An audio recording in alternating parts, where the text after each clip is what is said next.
Welcome to the MRX Influencers Podcast, where you come for the insights, but stay for the good times. I'm Dan Fleetwood, and on this podcast, I chat with the best and brightest minds in the research space. On this episode, we have a group discussion with Vivek Bhaskaran, Jamin Brazil, and Jeffrey Henning, where we talk about the early days of market research software, the evolution of the space, entrepreneurship as well, and just really funny stories about research and software. And I think you'll really enjoy the conversation that I have with these guys. All right, well, let's get started. Hey, gentlemen, thanks for joining me. What's up, Dan? Thanks for having me. Dan. Hey, just a quick intro. We want to make this conversation around how these guys scaled their companies early on, and then share some stories, the hardest parts of it, and when did they realize that things were going to work out and so forth. So we have Jamin, who started Decipher in 2000, right? I think that's right, Jamin, something right. like that. April of 2000. April of 2000. And then we have Jeffrey Henning, who started Perseus in 1993, and then that sold to Volvici, is that right? Austin Ventures. Ventures. We branded it as Volvici. Got it. Okay. And then Viv, who, obviously we all know, he started QuestionPro in 2005, and we're still here. So that's good. These two guys did the smart thing. They sold the company and they made a ton of money. I guess I'm the dumb guy in the room, just still hanging out. The only smart one, Vivek. Oh, Mom, I'm still gonna make it. Don't worry. Yeah. Awesome. Yeah. Awesome. So I think let's start out with the first question. Maybe the obvious question is, why did you start your company initially? So Jeffrey, maybe we'll start with you. If you can give some background on why you started Perseus, and then we'll kind of kick it to Jamin and Viv after that. Yeah, so I actually learned how to program when I was 8. My dad bought a TRS-80 Model 1. It had 4K of RAM and BASIC, and I fell in love with programming. And so I knew that I wanted to go into computers and have a software company.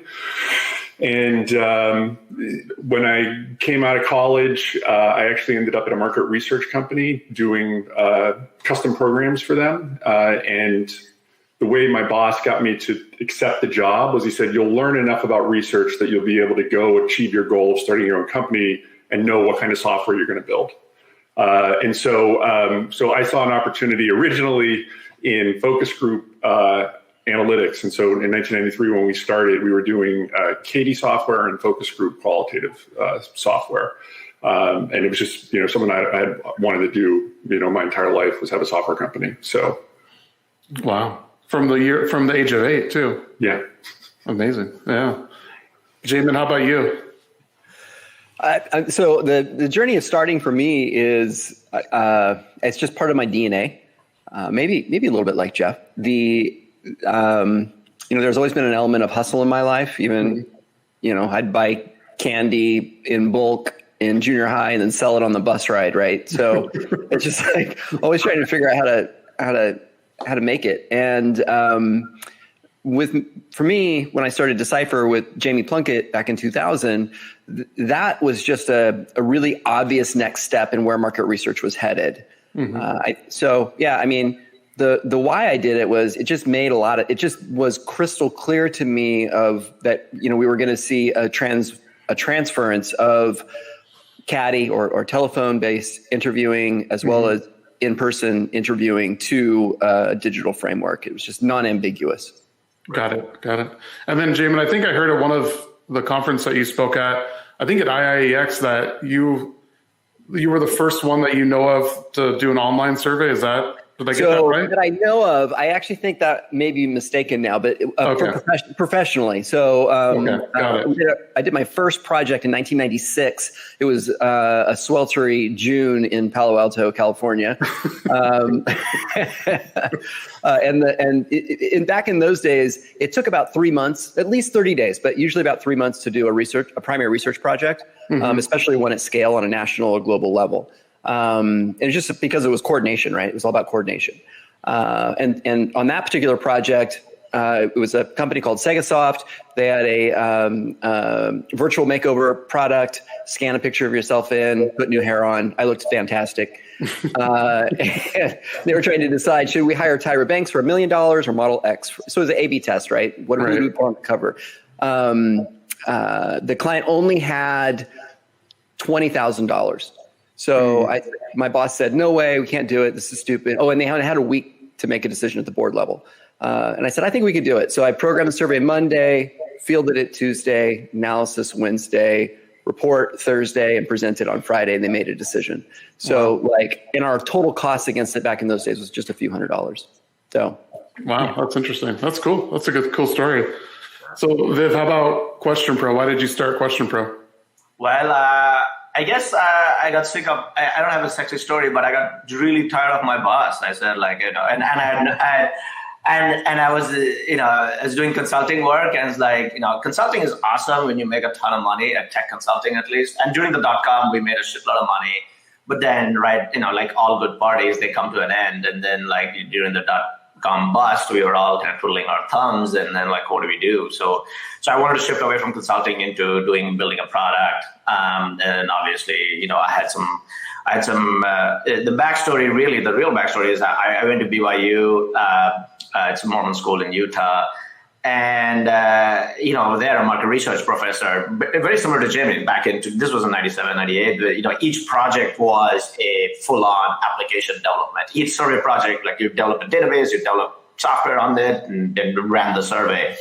And so the professor had an idea about like, hey, let's develop a survey engine, really, right? So that's what we called it at the time, and that's how I got into the survey business. But in general, and then in 2005, I got sick of my boss, and I said, I'm going to do this thing, and I'm not going to get careened with my thing. So I just jumped into it. I remember very well. Like I used to live in Seattle. I used to take the park and ride. I used to take the bus from. I live in Issaquah, which is like a suburb of Seattle, I guess. I used to take the bus from the Issaquah Park and Ride to downtown Seattle, and I came back. My wife used to pick me up from Park and Ride. I told her, honey, I quit my job today. She's like, what the fuck? Who's going to pay the mortgage? I'm like, well, we got like 25, 30 grand. So my mortgage is like $1,800. So I think we're good. We can survive for 6 months. I'm pretty sure we'll figure it out in 6 months as to, make enough money to kind of survive. That's how it got started, and it's been obviously a great ride since then. Like these guys, haven't sold the company yet, but I think we're all having fun right now. Yeah, I think that's a really interesting point that you made. We both started in bootstrapping our businesses, I believe. Yep. And that was because we had the technical expertise, but then also the market understanding of how to do that. It's really hard to do that nowadays, to pull that sort of thing off. I think it was, for me, I had 3 months of PTO saved up. Right. And so when I quit my job, that funded the business for a 3-month period, and I knew I had to break even. Right. So it's like $700 rent, $300 in food. You guys were all braver than me. I kept my day job and I worked from 8 till midnight for a year. There we go. So you did the day job and the hustle in the evening. Right. I was just too lazy. Yeah. For me, at least one of the interesting moments in our kind of lives, like we started like literally like, so when I started I got a T1 line in my house, right? It was cheapest way. No, there was no Amazon, there was nothing like that. And back then it was 2005. So I installed a T1 line in my house, and then I built the computer, I used to, hack and build computers. So I built a couple of computers, and one thing led to the other. And actually QuestionPro started getting actually working and everything. And at one point we had like 20 servers sitting in my garage. And we were making a bit of bucks at the time. It was awesome. But we had never moved to a data center, right? It was too late. We were like, and my wife, the best story is like my wife, one day she's like, she wants to do some kind of the electrician is coming over. She was doing some random refrigerator had to be fixed something. So she turned off the power to the garage, right? And my phone is blowing up like shit. And I was like, no, you can't turn off the power in the house anywhere. And then, of course, we moved out of there and everything else. But that was it was a pretty panic moment for everybody.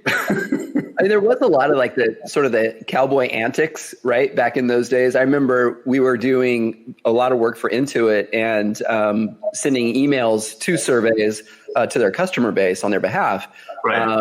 And there wasn't a way to distribute emails at mass in those days. There was no like MailChimp or whatever. And so it was a product called QuestionPro, which is like this software you buy and then install on your system, but it could only process like 100 emails an hour. So we literally had these all of our laptops and friends' laptops and families' laptops with this pirated version. You distributed it through the network, I guess. Yeah. Trying to get the emails out, just trying to make it. Yeah, interesting. I have a question for Jeffrey. Jeffrey, you guys sold to Austin Ventures, and tell me the story. The backstory is that you guys did not know that Austin Ventures was also buying Web Surveyor, correct? So they kind of merged the two companies together, but you guys didn't tell both the companies that they're buying each of them, right? So I had a partner who was about 14 years older than me, and we had repivoted the company like 3 times, grew it to 50 people, and we felt like getting the next pivot. We'd been lucky 3 times. We realized we weren't the right people to scale it from 50 up. So we also didn't want to go through the sell it to VCs and they pretend to be your friends and then they fire you. So we're like, we're going to sell it to VCs. We'll then invest in NewCo. And, they had a CEO who'd taken a company public that they wanted to bring in. So we're like, that's fine. We're going to approach this with eyes wide open. And of course the deal goes through and then they're like, by the way, we're trying to buy Confirmit, which obviously never happened. We're trying to buy SurveyMonkey, which obviously never happened. Wow. And we're buying Web Surveyor, which didn't happen. And then they merged them. And then they bought a little company called Surveyo. So they bought three companies, rebranded it. It was actually Vovici. I'm like, here's 6 names. I'm like, don't pick that one. I'm like, don't pronounce it Vovici. Everyone's going to say Vovici, like Dan did. Yeah. Then I'm like, don't mess up our SEO.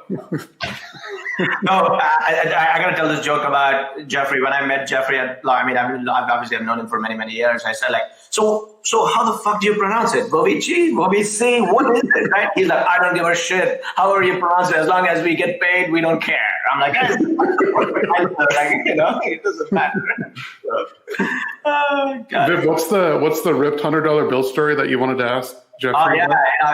Jeffrey, you're gonna tell us this. The story of how you were trying to kind of get in touch with the SurveyMonkey guys, and they wouldn't call you back, and you sent them what you do. So we had an angel investor, and the angel investor was at this show in New York, and he's like, "There's this guy in a gorilla suit handing out flyers for SurveyMonkey," and I talked to him. He's this college kid. It looks like a neat product. You guys should talk to him. So we knew them. So basically, he went to 2. I mean, his big marketing budget was going to 2 shows dressed as a gorilla, handing out flyers, and then from there it was viral. And so, tracked down his IP registration. It was in Madison. One of our employees was going back to Madison for Christmas, Madison, Wisconsin. And I'm like, this was before Google Maps. I'm like, swing by and see what his office is like. And then we realized he's working out of the basement of his parents' house. And so, as he's taken off, we're selling enterprise software. He's selling low-end software. And he would never return my calls. And I'm like, we have a chance to make money together. So I took a $100 bill, ripped it in half, FedExed it to him. And I said, together, we have more money than we do apart. And still never heard from him, but I'm sure he's now surfing in Portland and right. He gets the last laugh. He'll be okay. Yeah. That's right. That's funny. That's a good story. Interesting. Jamin, when you started Decipher, at what point did you realize that, hey, we're onto something here and you knew it was going to work out? Is there like a moment in time that you can think of that this was like, okay, yeah, we have something here and it's going to work? So the story of startups is like a roller coaster, right? Mm-hmm. So depending on the month or the year, I thought I was the smartest person in the world. In fact, our first year that we started, which was pre.com bust, we bootstrapped the company. We did $1 million in revenue with a tremendous gross margin. Somehow Harvard Business found out about us and they were doing a series on bootstrapping a business to $1 million in a year because apparently that's really easy. and I thought it was. I'm like, fuck, this is easy. Let's do this all the time. And then, the .com thing happened and we lost 93% of our business in a 3-hour period. It was actually a drive to a retreat that we were paying a consultant for on a rebrand, right? And I'm like, what are we going to do? I remember sitting down on the steps of the place with my business partner, Jamie, and I'm like, do we have to pay for all this stuff still?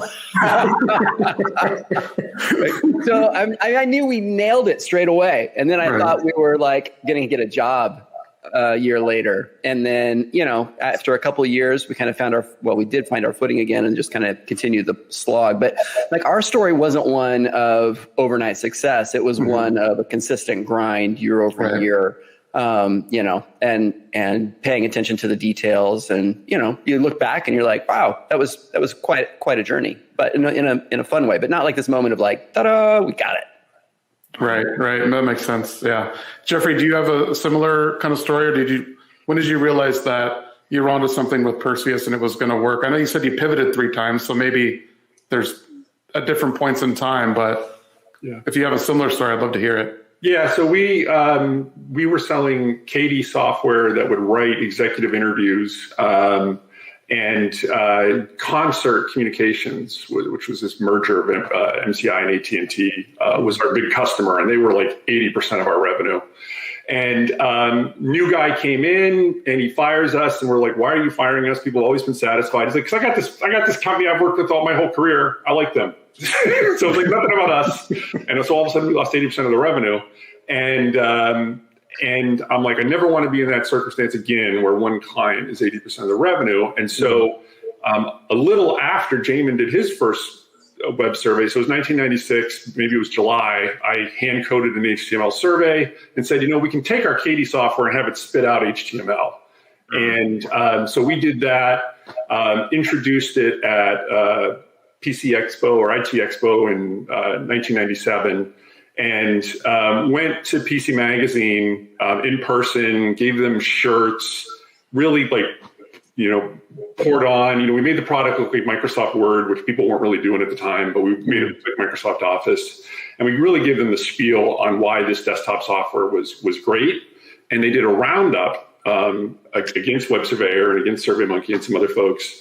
And we looked at the whole roundup and we won by 1 point. And my partner is convinced that it was the T-shirts that got us that. Awesome. And so we were PC Magazine Editor's Choice Award, and all of a sudden the phone just started, ringing off the hook. And it had just been him and I and a salesperson, a rotating salesperson, so it was 3 of us in '98. And then it grew from there. So. Yeah, one of the things I still remember about Perseus had the desktop interface. It was probably the best desktop interface. It looked literally like Word, like you were building a survey on Word, really. So they built this, and I was super jealous. I was like, shit, this thing means I need to learn how to write like Windows programming. So I'm a Java, Linux guy. So like, shit, man, we'll never get, back in the day, we'll never get the web interface to look like the desktop interface. It was a huge kind of spread, right, in terms of HTML versus kind of like highly interactive. There's no Ajax, there's no, web sockets, all that stuff is today, but back then.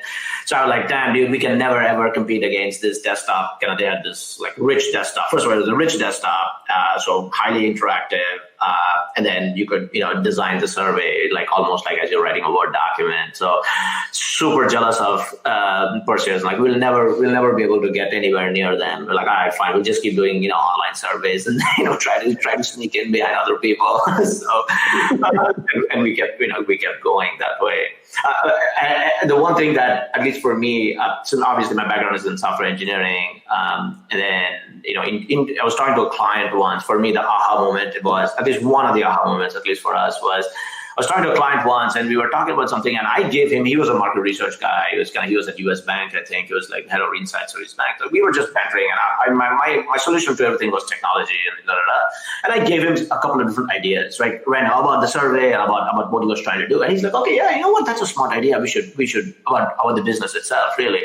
And that's when it stuck to me, like, well, here I'm a random developer giving an idea to this SVP of US Bank, really. I'm like, actually, you can just, it actually elevated my kind of thinking. It's kind of opened up my own thinking. Like, hey, just because I'm a developer, that doesn't mean I cannot come up with bright ideas for anything else. So for me, that was a big, at least personally, or a deeply personal perspective. It kind of opened up my brain, really. Like, actually, I can do whatever the hell I want. And then since then, I'm like, fuck fucking talking about everything I feel like talking about.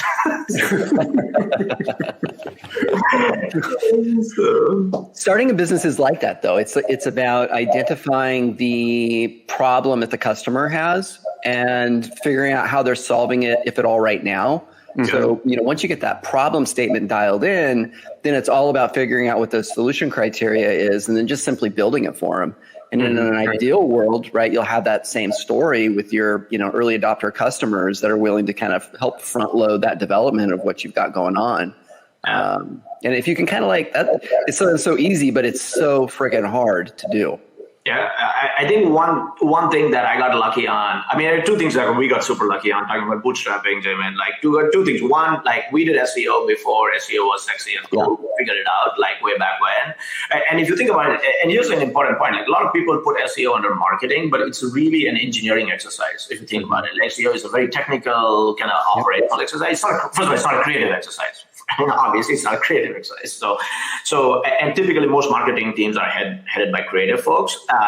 So you really need to put SEO under kind of an engineering function today everybody's realized it, everybody's smart. There's a head of growth who's really like analytical and operational, and they kind of run SEO for the most part. So we got lucky back in 2005, 2006. We started doing SEO back then, and it was like, oh shit, it was easy, to get SEO done, and that kind of was one of the reasons why we were able to kind of bootstrap the company. And the other big one was that going back to your point about Jamin, I used to identify like deep-rooted problems with a customer and then ask by the money, right? So like, I know that nobody else can solve that problem, straight up, right? It's just like, unabashed, and that funded the development, really. That funded the kind of infrastructure development. So that's how we kind of got around.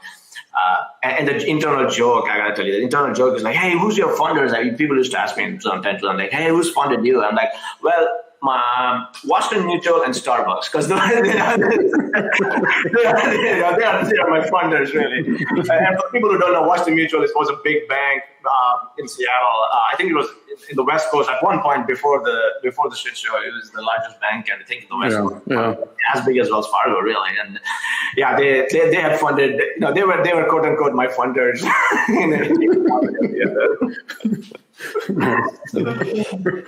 Yeah, I remember, Viv, one time I think a customer said, well, who can I talk to beside you? And you said, well, you can talk to my mom or my dad, but they're not going to be much help. Like, there's no one else. It's me. Yeah, this was. I used to do customer support also. I mean, all of us have done customer support. I mean, I'm 100% sure. So I was talking to this one lady, and she's like, I want to talk to you. I want to talk to your supervisor. I'm like, I don't know. There's nobody else. I think I'm the founder. Like, and I wrote the code, so I'm pretty sure. Like, about me. But my mom's dead, so you can talk to my mom. Maybe that'll work. That's funny. So, Jeffrey, besides the T-shirts, what were some other big keys to success? Well, so we got lucky. So one of the pivots that we made that was successful was SEO. It was a little before QuestionPro. So, and this was when Alta Vista was still a thing. So the advantage of the desktop software was that people would create these web pages that they would upload to their own websites. So they were on all of these other domains. And we had a signature on the bottom, powered by Perseus Survey Solutions for the web.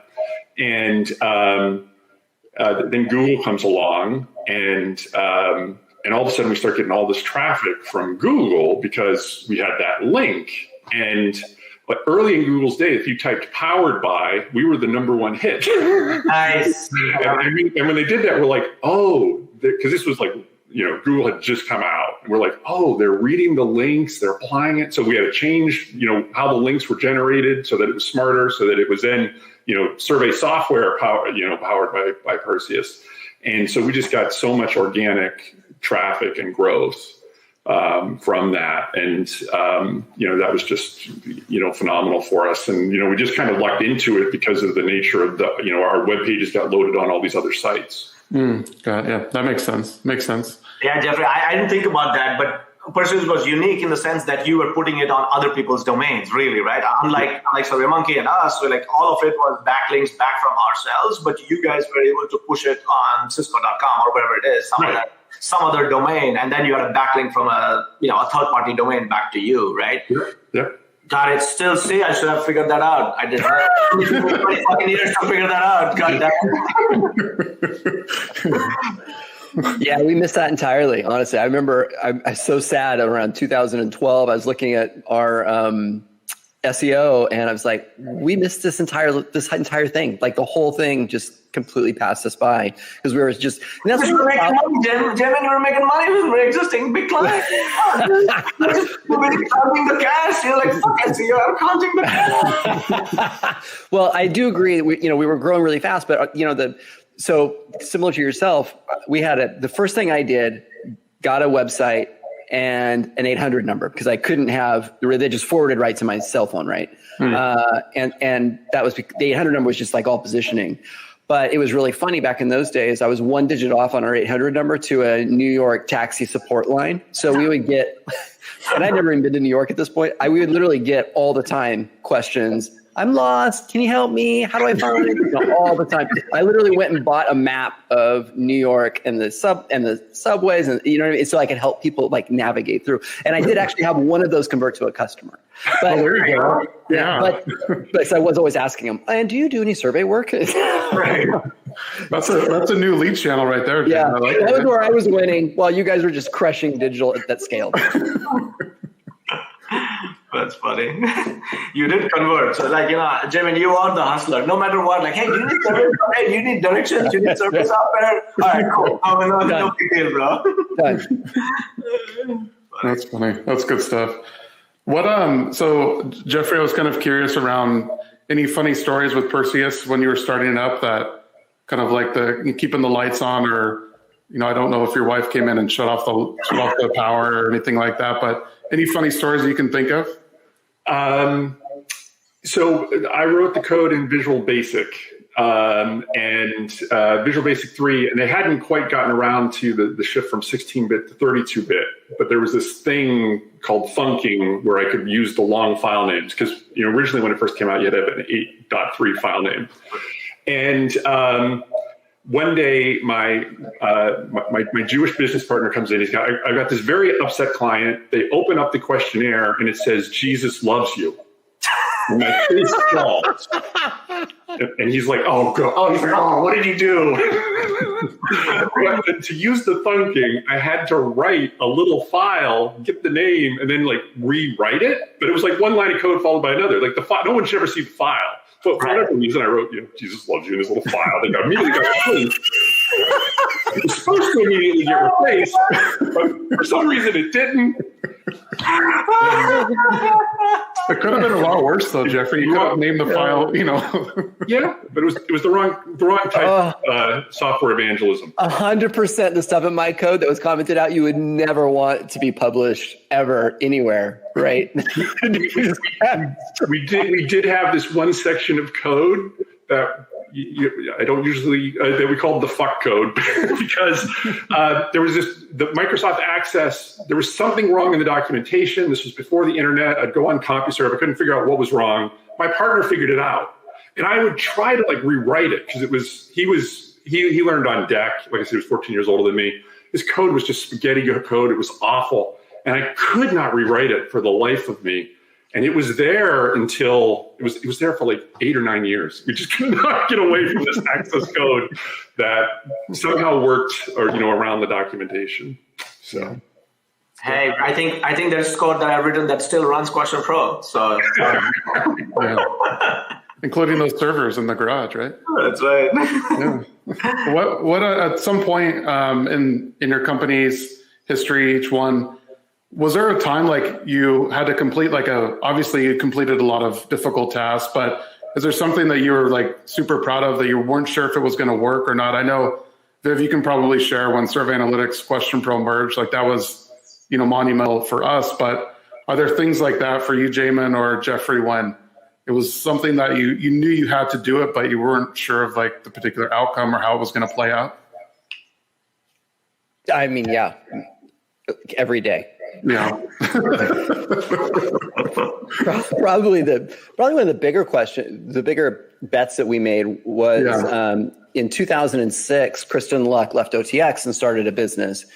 I think it was called Forefront, and it was going to be a survey platform, kind of normal thing. And then after about a year of that, her and I had been friends through OTX, or frenemies, I should say, through OTX, and I just recognized her and her talent and skill, and thought, man, if Jamie and I, two ugly guys who are programming, we need somebody that's going to be able to get out there and market the company, right? Yeah. And so that for us, we created a merger of the businesses, and it really elevated it worked out to be a favorable, obviously, outcome. So I'd say, for me, the Kristen Luck factor of bringing her into the business was probably one of the biggest and most riskiest moves that we made through our 15-year journey, and paid off. Right on. Yeah, perfect. How about Jeffrey? Do you have a similar kind of story? Well, so we had started with $179 software because we pivoted from the big professional services project, and so I really wanted to sell low-end software, but we called it Perseus Development Corporation after Lotus Development Corporation. We were in Boston. So we still had the motto of you go into the store and buy the software. But our customers kept pulling us up market. And finally, some would install it on their own servers, but there was clearly they wanted to run it in a SaaS. And so we were late to SaaS. And so there was a major car company that really was like, we've been a long time happy customer. We want this as a full SaaS solution. So and we need to see what you have. So we had actually hired Brad Patton, this great software architect who had grown up on Smalltalk, so very object oriented before that was kind of a thing. And he basically wrote this thing to convert our Visual Basic code to C#. And so we were moving all of the code over, but we didn't have the part where when they finished designing the survey, that it would get published. So my partner Rich is in Detroit demonstrating this. The client is designing this survey, and then he calls me and he's like, "Okay, publish it." So they had created it, but then I had to copy the files over to where they could then see them. So it was literally ignore the man behind the curtain. Automated that part of the software yet, but we didn't get the deal, and then we're able to, with that large contract, we're able to continue to invest in what we started to call enterprise feedback management. So nice. That's right. This I don't think many people know about this. I gotta give one props to my friend Jeffrey over here. He's the first guy. He coined the term EFM. When he was Mr. Blogger. God damn it! He used to fucking blog every day, and a good quality. It's not like bullshit content, right? A good quality piece of content nearly every day, or maybe once, 2 or 3 times a week. And he coined EFM, or Enterprise Feedback Management, as a construct. So thank you for that, Jeffrey. So actually what we did, so my dad coined it. What we did was we had a contest internally. So my dad had been CEO of a company in Canada, had retired. My mom was sick of him after 6 months. So we brought him out as a consultant. He helped us go international. He helped us set up some international business. And we had an internal contest to come up. I was like, we need a TLA. We need to call this Survey Solutions TLA, 3-letter acronym. I don't know what the 3-letter acronym is. So we had a contest internally. We bought pizzas for everybody every Friday. We'd do a survey. And so we asked them. And so we got 50 suggestions. I went through all these TLAs. All TLAs have other meanings. We voted on them and picked my dad's Enterprise Feedback Management. And then I had, the best chief marketing officer I ever had, Dwight Galler, who convinced Gartner to adopt it. Nice. At which point all of these competitors were ticked because they were spending $100,000 a year with Gartner. And somehow, we were new clients at Gartner, and somehow he got them to call the market EFM. Wow. And then that really positioned us to sell it to Austin Ventures. So I can't believe I didn't know that. Yeah. Wow, that's interesting. That's a great story. I absolutely love it. For us, at least, one of the pivotal moments was like I had made a mistake. I kind of created a new brand called Survey Analytics back in 2010, 2011. It was a big mistake, I think. My original thing was like enterprise business versus, small and medium commercial business are two different vectors. We need different brands. Obviously, in hindsight, pretty dumb idea. At the time, we felt like the right thing to do. But then eventually, like in 13, 14, we decided to merge the two together. So we were like, we are actually separate on the code base and everything else. We own both of them. And then now we had to kind of merge the code base together that can get the thing back and get the database and everything back. And it was like probably this, and the thing is like we own both sides, right? Like it's not like we can say, fuck off to one side or the other. Really, we have to kind of get it right. And I think I'd probably say like I think Dan's right. Like I've never been more stressed in my life, like getting that project, merging it, and then we got the thing done. I remember like obviously a few QuestionPro employees are still here. Like so, we turned it on, and now we have a single system, right? We have a whole bunch of customers from one system. There's like a few thousand customers here, and now in one system. We turned it on and everything else, and we didn't get any like. We were expecting customer support to blow the shit up, right? I mean, chat would have been blowing up. And we were like waiting and like nothing's coming up. It's the same level of kind of like, random conversations. My friend Andre is like, hey, did we even do the merge? Because I can't believe you guys actually pulled this off with the shit not blowing up on the customer support side. I'm like, I'm pretty sure the code base is the same now. It's the code base. It's not the whole code base. I'm 100% sure. Like, I'm going to double check, make sure that redirect worked, everything worked. So finally it worked, and I was holding my breath, and we were all shit scared. Obviously, it kind of, thank God it worked out. That's probably the most stressful I've been in my career, at least. So after Verint bought Bovisi, I left and was doing consulting at a non-compete. So clients who were using other platforms. So I had a Survey Analytics customer, and then I think I became a Survey Analytics customer for a while. And then we had clients using Decipher who would need help programming surveys. So we were doing professional services around survey programs. So I got to use both your guys' platforms 2012, 2013, 2014, which was fun. Yeah. Found all the bugs for us. Yeah, and I'm using QuestionPro now, which is super fun. Look at that full circle right there. Yeah, it's kind of interesting. Yeah. Well, Jamin gave me a lot of advice on terms of, hey, you need to fix all this shit.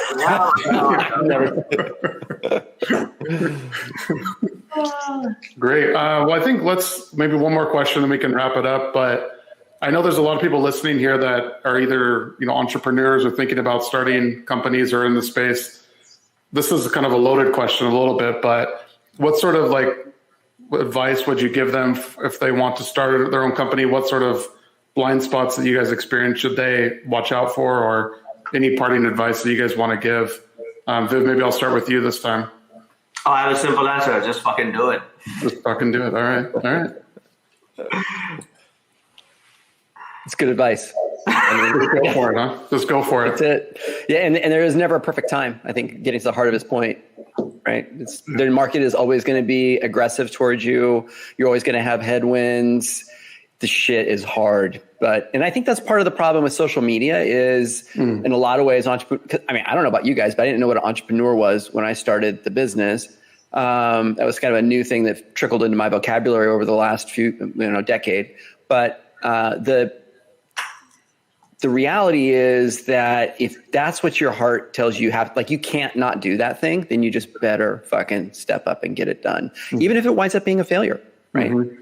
Yeah. And then I would say, to complement that point, it's really important that you find people that have either done it before or a little bit ahead of you in the journey that can help guide you, because there's a lot of icebergs in the water. If you go from A to Z, and people that have been navigated that before, they can help you avoid those things. That's good. Good points. For me, I would say, even though we're all selling survey software, that there are other research methods to use besides surveys to really make sure you're understanding your market, and then come up with some hypotheses that you test with surveys. But one of the things that we did behind that UI that Viv was talking about was we actually did ethnographic work. We had people send us their questionnaires. And so we studied how people were writing questionnaires in WordPerfect and Word and all of these things. And we designed our UI around the way that they were writing questions. We weren't asking them, we were looking and studying their work. And that was, better than, we also did a survey. We tested a bunch of the names. Survey Solutions came out of that survey, but really building the product came from that ethnographic work that we did, which I think differentiated the product early on. Yeah. I wish I had done more of those. My ethnographic work was, when I started QuestionPro, was like, I used to tell my wife, Kalpana, can you create a survey? I'm just going to watch you create a survey and struggle through it. And that's my ethnographic. I wish I had, a better, systematic way. It's like, hey, we needed like random people. I'm like, random people. Wife, my Kalpana, come here.